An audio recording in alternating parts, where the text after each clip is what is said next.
Sardine Trésor mitondra tsiro amin'ny fiainantsika isan'andro manolotra anao ny vaovao. Sardine Trésor amin'ilay tiako be. La 4G Batelma vous présente Ny vaovao. Cahier Triomphe manolotra anao ny vaovao.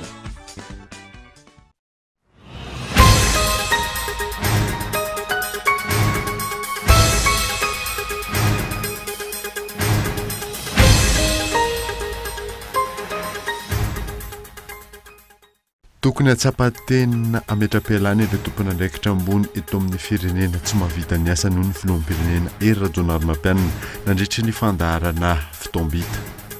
Fa iza no nanendry azy ireo? Iza no mametraka ny asa sy andraikitra tokony ho totosain'izy ireo? Ary iza no manam-pahefana andrefy izany? Ny andadin'izay arahanao naty matoan-dahatsoratra Andra Arson. Ngadiny eto amintsika ny tolakandro teo ny Miss Jeunesse World sy ireo délégationna miaraka aminy. Anampy ireo mpitsara mandrafitra ny famaranana ny Miss Jeunesse Madagasikara izay ho atao ny talata 12 ny volana Aogositra ho avy izao. Maresaka iraisam-pirenena kosa indray dia nisy fanairana atao amin'ny garan'ny SNCF Aonim omaly tokony tamin'ny 7 ora sy 6 alina fa hoe isy tranga fampiroroana. Olona iray no voasambotra ny mpitandron'ny filaminana. Nadidin'ireo arahanao afaka fotoana fohy.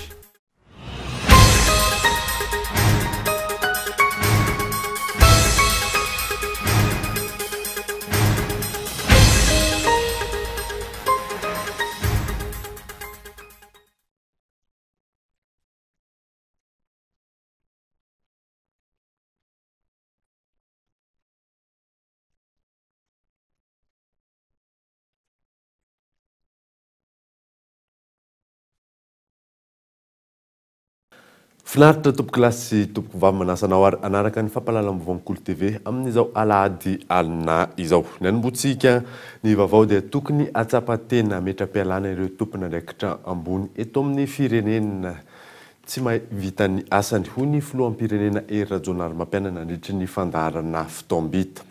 Fa iza no nanendry azy ireo, iza no nametra ny asa sy ny andraikitra tokony ho ataon'izy ireo ary iza no manam-pahefana andrefy izany arahoary matoan-dahatsoratra Andra Arson. Tena manahirana ve ny mitsara tena ka miala andraikitra lava izao dia ny hafa trano no omena tsiny. Ny rahina ireo solombavambahoaka vitsivitsy efa nomena tombotsoa manokana ilaza amin'ny gazety sy ny haino manjery fa tsy mahomby ireo minisitra iroa ka tokony hoe sorona fa manara-tsendrika ny filoham-pirenena sy ny asa fampandrosoana tiany apetraka. Tsapaina ny hevi-bahoaka amin'ny hoe tsy hoe laintsony ny fandravana na fanovana governemanta fa tsy tsara ny vokatra. Tsy nisy anefa izany, ambato bevoka ihany no ambato bevoka. Tsy liantsofina no nahenona ny fikapohan-databatra tao andapany mahazo arivo nataona minisitra iray ny amin'ny mety ho fanesorana azy amin'ny toerany. Ny safoka inga minisitra fa na miara-mijanona na miara-miala, misy sofina tokoa ny rindrina. Dia inona no antony nilazan'ny filoham-pirenena Hery Rajaonarimampianina hoe tokony ametra-pialana izay tsy mahavita ny andraikiny? Fa iza no nanendry azy ireo? Iza no nametra ny asa sy andraikitra tokony ho totosain'izy ireo? Ary iza no manam-pahefana andrefy izay tsy totosain'izy ireo? Averina trano fa iza no nametraka ireo tompon'andraikitra ambony teo amin'ny Air Madagasikara, ny Jirama, ny Kroma, izay gabraraka tanteraka ny fitantanana ka tsy mitsahatra mitotongana raha tsy tanisa afa-tsy ireo. Sao kosa ary misy ny kopaka isasahana ka manahy ny voan'ny tsembaratelo ilaina ampindramin'ny vahoaka ny fahefana faratampony. Raha tsy misy miaino ny antson'ny filoham-pirenena, ametra-pialana ve ny tenany satria tsy toteny intsony? Mimenomenona ny maro fa tsy mandeha amin'ny tokony ho izy ny eny anivon'ny ministera tsirairay avy eny. Ary mba ahoana ny ao mahazo arivo ao? Mandeha ve ny raha ao? Tsy ny olona ihany anefa no tsy mahomby fa ny PND na ny drafim-panjakana momba ny fampandrosoana izay voapirofo fa narafitra ankamehana dia tsy hitondra fivoarana ho an'izay sosialim-bahoaka sy ny toe-karem-pirenena. Midika ho feken'ny fanjakana tsy fahombiazany ve ny filazan'ny filoham-pirenena fa tokony ametra-pialana izay tsy mahavita ny andraikiny? nodison'ny mpianony tontolo iainana Clovis Razafy-Malala tao anatin'ny fandaharana Ankitspo ny filazana fa tsy misy intsony ny fanondrana antsokosoko andramena tany Maroantsetra hatramin'ny taona 2024 tsy misy ihany koa ny finiavana politika avy amin'ny fitondram-panjakana amin'ny fiarovana ny harem-pirenentsika Vanadine Fezora Faly. Noresana tao anatin'ny fandaharana Ankitspo ny zoma 12 Aogositra teo ny mikasika ny fitrandrahana hazo sarobidy toy ny andramena antsokosoko any amin'ny faritra Maroantsetra sy ny fiarovana ireo mpiaro ny tontolo iainana. Mpisehatra ifotony mahita ny zava-mitranga no nantsoina ho vahiny Andriamatoa Clovis Razafy-Malala izay vao avy nampijirina am-ponja noho ny raharaha heverina sy ny fiarahamonim-pirenena CNPE izay misy azy ho ambadika politika. Ary Andriamatoa Randremiandry Soa na Ramiandry Mpiseradia mairiny 12 taona any amin'ny faritra Maroantsetra ary mpiasan'ny MNP. Nivoatra tamin'izany ny fahasamihafan-kevitra manoloana ny filazana fa hatramin'ny taona 2024 no efa tsy nisy intsony ny fanondranana antsokosoko ny andramena tany an-toerana. Amintsika amin'ny teny zao zany sako milaza fa ny tsisy an'izay voatsela amin'ny tany miaraka amin'ny clientko ary zao ny vavana allemand izy io mahita hon izy amin'ny tambajotra maromaro amin'ny internet na amin'ny Facebook hoe mbola mandeha ny fitrandrahana Rebojanahary tsy antsokosoko dia hozy zaho saky tsy andeha taty Masoala kay ma hozy ohatry zao raha aty tsisy an'izay aby aty dia za tsy miteny anazy hoe avy nisy an'izay taty fa zao tsisy an'izay aty. Zay aloha dia diso tanteraka tamin'ny averiko ihany 4 février 2016 nisy sambo anankiroa tao sambo tratra tratra io fa tsy tratra indray rehefa avy eo io zany dia nanaovana ny lehibe district mihitsy zany tonga tamin'le atao hoe Antsiraka zay zany nahitana an'le astrasyn'le izy zany tonga tao izy araka ny teniny fa malheureusement moa zany tsy niaraka tamin'ny chef cantonnement zareo zany ka nisy nandringa zany teo amin'ny lafiny procédure nandalovanay daholo reo olona reo nandalo koa zay tao amin'ny commandant de compagnie ny gendarmerie tao Maroantsetra nanontany hoe aiza hoaiza moa fandeha anreto sambokely anankiroa reto izay niainga avy tany Masoala ary nanany MMP zay dossier zay dia andraso aloha mbola misy ka hafa koa ile sambo béliminage ao amin'ny Porony Thomas tamin'ny fotoana zany gadra nahatongavany tao fa ndrecoupement azoko zany dia tratra le sambo tany izany rehetrarehetra zany ny atao hoe tsy misy. Tamazotra lehibe no misehatra amin'ny fanondranana antsokosoko harem-pirenena raha ny fanazavana raha misy ny fanasaziana vokatry ny fahatratraran'izy ireo mpiasa madinika toy ny mpanapaka sy ny mpitatitra ihany no hiaran'izany. Tsy misy ny finiavana politika avy amin'ny fitondram-panjakana hiaro sy hikajy ny sohiombonana.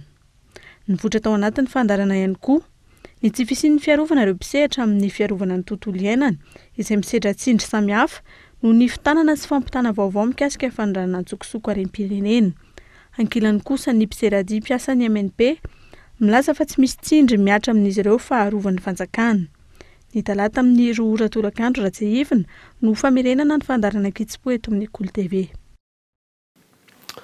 Ngadona eto amintsika ny tolakandro sy teo ny Miss Jeunesse World sy ireo délégationna miaraka amin'ny anampy ireo mpitsara mandritra ny famaranana ny Miss Jeunesse Madagasikara izay ataon'ny talata faharoa amby roapolo ny volana Aogositra ho avy izao. Gaëtan Andriatsilavo.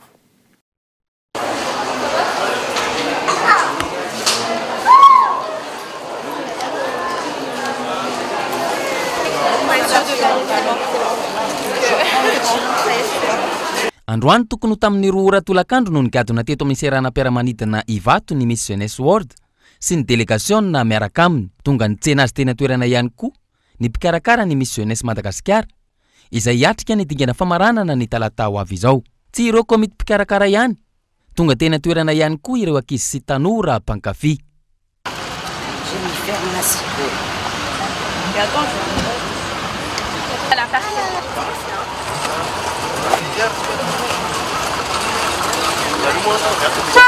Après l'autre aussi, avec la...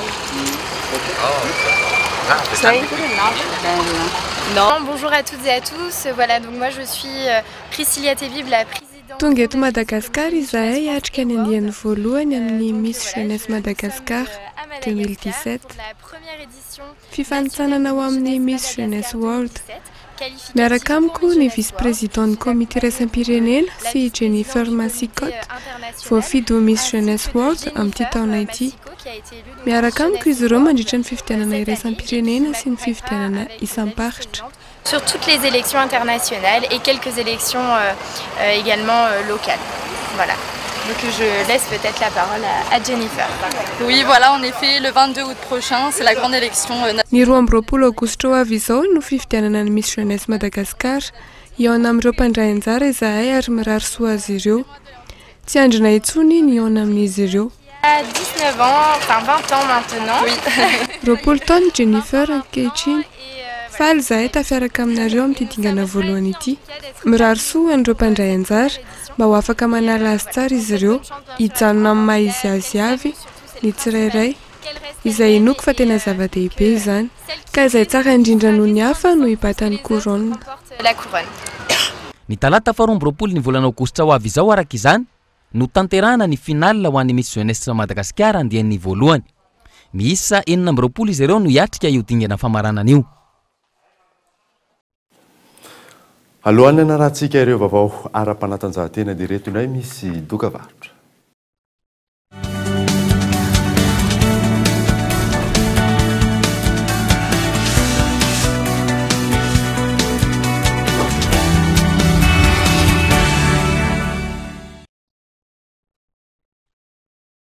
Allez mama, manao feu de camp zahay hariva afaka miantatsy.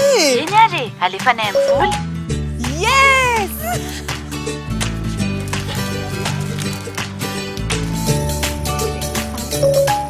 Ataontsika milay asiako crédit amin'ny voly aloha tadiko maman. Wow, super! Allô maman, merci fa mahafinaritra be aty. Ianao koa misy tanarana ary mahazo ireo tombony rehetra miaraka amin'ny M-voly. M-voly tsotra, aingana, azo antoka.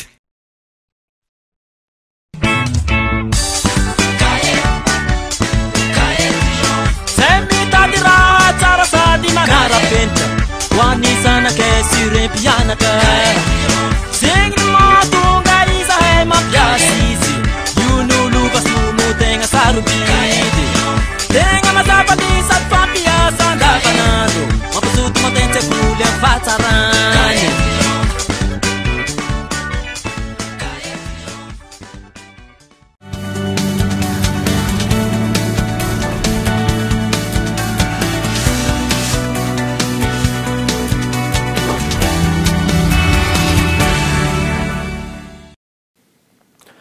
Miverina eto amin'ny fampalalam-baovao isika. Mahazo eto amintsika amin'izao fotoana izao ny Taibo karazana dia fitaizam-batana dia mirindra arahana fanatanjahantena natao an'ireo izay te hanenantena, izay te hampitombo ny vatany fa eo ihany koa izay hitazona ny forme. Ka eto Andriatsilavo. Taibo no anaran'ity karazana dia fitaizam-batana ity. Mbola tsy fahita firy eto Madagasikara, saingy efa malaza ary ampiaran'ireo firenena maro any ivelany. Dia nampiarahana amin'ny Ayady.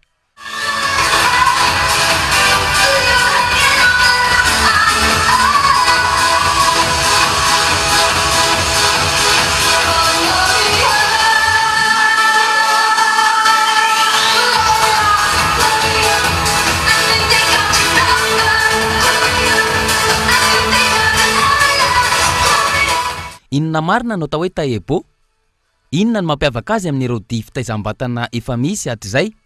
Raha tsy ilaza afa-tsy ny Zumba sy ny Peps. Taibo karazana art nefa ny miaraka amin'ny dia, zany hoe fomba anankiray natao ampatanjaka, natao ampihena, natao ihany koa ampangeza. Ohatrany hoe ny tomboka atao anatin'ny hoe taekwondo misy mandaka izy, tomboka atao anatin'ny hoe boxe tay misy boxe izy, tena vadika fotsiny Taibo. Ahafahana mampitombo ny vantana, ampifahana manenantena ihany koa ny Taibo. Ankoatra ny toromarika omeny mpitsabo, manasitrana aretina maro ihany koa ity karazana dia ampiarahana amin'ny fanatanjahantena isan-karazany ity. Misy ny olona misy tension, diabète, misy cardiaque koa le marary fo zany misy koa ny asthmatique mila kosa manory izy satria misy zavatra azony sy tsy azony atao fa misy fietra ny zavatra azony atao raha ohatra ao anatin'izay karazan'le aretina teneniko teo zay izy fa afaka manao sport foana izy raha mbola tsara ny etahany fa ny tena olana mantsy indraindray efa tara be izy vao tonga aty efa mety raha ny dokotera foana izy fa malainy efa tena pressé efa tery izy zany vao tonga aty dia zay le hoe tara dia mety efa kely sisa amin'ny fotoana ananany ahafahany ho tafaverina na tsy ho tafaverina. Araka izany ilaina ny fisian'ny coach na ireo nandalina manokana ny fanatanjahantena amin'ny taizavatana. Ohatra amin'izany ny hoe ho an'ireo izay te hanena tena, te hampitombo ny vatana na ihany koa te hitazona forme, tsy tokony ohatra ny adiny 2 ny faharetan'ny fikotranana. Adiny 2 sasany isan'andro mandritra ny 3 volana no ahazoana vokatra tsara. Raha olona mihoatra ny 100 kilao, tokony hena 30 kilao ao anatin'ny 3 volana. Mihena 20 kilao kosa ireo olona latsaky ny 100 kilao ao anatin'izay 3 volana izay. Miankina amin'ny tsirairay aorian'izay ny fahafahany mitaiza vatana na tsia.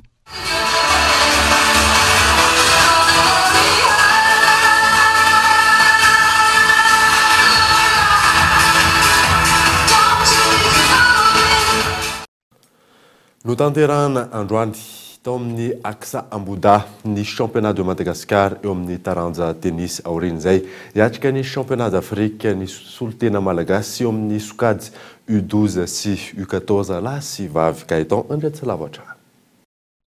Tapabolana no fotoana nanatanterahana ny championnat de Madagascar eo amin'ny taranja tennis teto Ambouda. Natao aloha ny skiad junior sud vétéran taorian'izay vao niroso tamin'ny toute catégorie izay niatrika ny lalao famaranana tamin'ity androany ity. Afapo ny mpikarakara ny hetsika, manana no avy mamiratra ihany koa ny taranja tennis raha ny fanazavana. Ny ankamaroany ankizy latsaky ny 14 taona zao no tafiditra ao anatin'ny carré final ary efa azo atao hoe manadaly ireo première série nationale ary raha oharina amin'ny taloha izy ny ankizy amin'izao fotoana izao zany no latsaky ny 14 taona ary 9 taona no tafakatra ary mibata ny amboara. Raha oharina amin'ny taloha zany ireo miaratsiny le fitenena fa ireo baikantitry ny tennis no matetika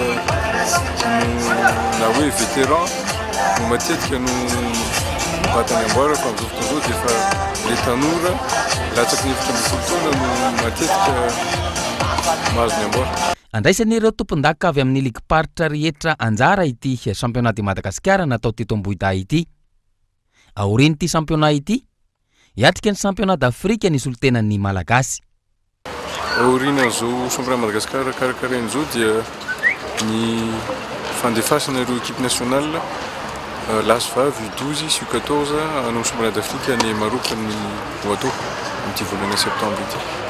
Tokony aina dia misy tokoa satria ireo ankizy équipe nationale U12 U14 ireo dia anisan'ny roapolo voalohany eto Afrika. Ny U12 sy ny U14 lasy vavy no hiatrika io championnat d'Afrique io.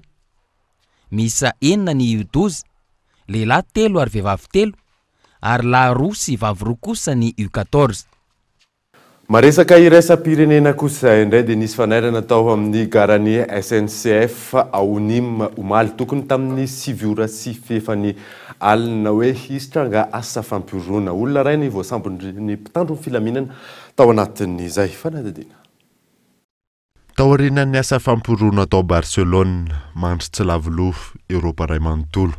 Raikitra ny fifanjevonina tao amin'ny gare de Nîmes omaly tokony tamin'ny 7 ora sy fefany alina rehefa nahazo antso ny mpitandro ny filaminana fa misy olona mampiayay ao an-toerana. Fotoana vitsy ao toerina rakotra mpitandro ny filaminana ny toerana nisy ny fizavana entitra tao amin'izay toerana izay. Olona iray ny voatazo ny mpitandro ny filaminana fa nanana basy fanairana tao anaty kitapo raha ny vaovao voaray avy amin'ireo tompona andraikitra. Nanao fanambarana nadiso ny Tsaoniely kosa ny prefektura tao an-toerana fa tsy nisy izany fifampitifirana izany. Tokony tamin'ny 1:10 ora alina kosa nanomboka miverina ny sokatra ny gara fa mbola entitra ireo mpisava. fotoana vitsy taorinan'izay nanao fanambarana indray ny préfecture fa miverina amin'ny laon'ny zavadrehetra dia iny maresaka iraisam-pirenena iny manakatona ny fampahalalam-baovao tamin'ity alina ity hankasitrany ianao nanaraka izany soavamandry dia veloma amin'ny fodaholo tompoko.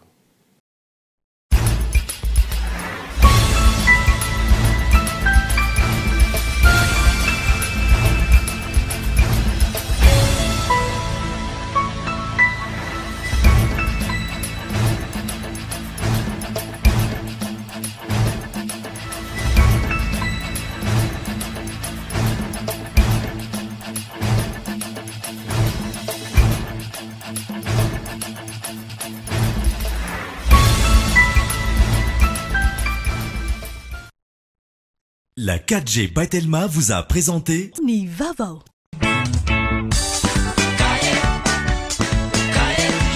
Narainao teo ny fampalalam-bavao miaraka tamin'ny Cahier Triomphe. Bonjour. Bonjour. Narainao teo ny vaovao miaraka tamin'ny Bonjour. Juantsika jiaby.